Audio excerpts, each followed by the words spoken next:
ആശാ വർക്കർമാരുടെ നിരാഹാര സമരം രണ്ടാം ദിവസം തുടരുന്ന ഘട്ടത്തിൽ ആശാ വർക്കർമാർക്ക് കേന്ദ്ര സർക്കാർ അർഹമായ ആനുകൂല്യങ്ങൾ നൽകുന്നില്ലെന്ന് CPM MP വി ശിവദാസൻ പറയുകയുണ്ടായി.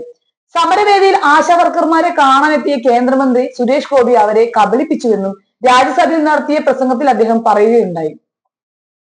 പ്രതിമകൾക്കായി ആയിരക്കണക്കിന് കോടി രൂപ ചെലവാക്കുന്ന BJP സർക്കാരുകൾ ആരോഗ്യ മേഖലയെ തഴയുകയാണ്.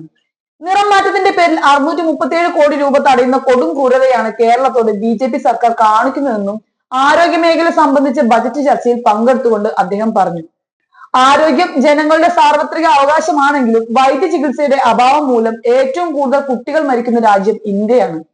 ശരിയായ വൈദ്യസഹായം ലഭിക്കാത്തതിനാൽ പ്രസവ സമയത്ത് മരിക്കുന്ന അമ്മമാരുടെ എണ്ണം ഏറ്റവും കൂടുതലുള്ള രാജ്യവും ഇന്ത്യയാണ്.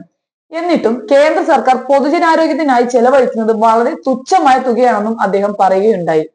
ആരോഗ്യ മേഖലയിൽ ഇന്ത്യയിലെ ഏറ്റവും പുരോഗമിച്ച സംസ്ഥാനമാണ് കേരളം. കേരള സമൂഹത്തിന്റെ വികസനം വികസിത രാജ്യങ്ങൾക്ക് തന്നെ തുല്യമാണ്.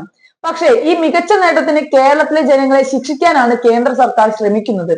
കേന്ദ്ര സർക്കാരിൽ നിന്ന് ഫണ്ട് ലഭിക്കാൻ ഒരു പിന്നോക്ക സംസ്ഥാനമാവാനാണ് ഒരു കേന്ദ്രമന്ത്രി പറഞ്ഞത്. കൂടുതൽ ഡോക്ടർമാരെ നിയമിക്കാനോ മെച്ചപ്പെട്ട ചികിത്സ ഒരുക്കാനോ മരുന്നിനോ അടിസ്ഥാന സൗകര്യങ്ങൾ ഒരുക്കാനോ അല്ല കേന്ദ്രം ആവശ്യപ്പെടുന്നത്.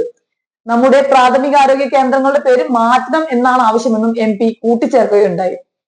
കേന്ദ്ര സർക്കാരിന് ആശുപത്രികളുടെ ബോർഡ് മാറ്റാനും നിറം മാറ്റാനുമുള്ള തിടുക്കം ആശുപത്രിയിലെ സ്കാനിംഗ് മെഷീനുകളോ എക്സ്റേ മെഷീനുകളോ മാറ്റുന്നതിന് പണം നൽകുന്നതിനില്ല. നിറം മാറ്റത്തിന്റെയും പേര് മാറ്റത്തിന്റെയും പേരിൽ അവർ 637 കോടി രൂപയാണ് തടഞ്ഞു വെച്ചിരിക്കുന്നത്. ഇത് കേരളത്തിലെ ജനങ്ങളോട് കാണിക്കുന്ന കൊടും ക്രൂരതയാണ്. ഇതുവരെ എയിംസിനുള്ള കേരളത്തിന്റെ അഭ്യർത്ഥന അവർ പരിഗണിച്ചിട്ടില്ല. ഇന്ത്യയിൽ ധാരാളം പ്രാഥമിക ആരോഗ്യ കേന്ദ്രങ്ങൾ ആവശ്യത്തിന് ഡോക്ടർമാരുടെയും നഴ്സുമാരുടെയും അഭാവത്തിൽ പ്രവർത്തിക്കുന്നില്ല. ആശാ വർക്കർമാർ കേന്ദ്ര സർക്കാരിൽ നിന്ന് ഇൻസെന്റീവ് വർദ്ധിപ്പിക്കണമെന്ന് ആവശ്യപ്പെടുന്നു. ഇപ്പോൾ അവർ ആശാ വർക്കർക്ക് 1200 രൂപ മാത്രമേ നൽകുന്നുള്ളൂ. ആശാ വർക്കേഴ്സിനെ തൊഴിലാളികളായി കണക്കാക്കുന്നില്ല. സുരേഷ് ഗോപി ആശാ വർക്കേഴ്സിന്റെ സമരത്തിൽ പങ്കെടുക്കുകയും അവരെ വഞ്ചിക്കുകയും ചെയ്തു.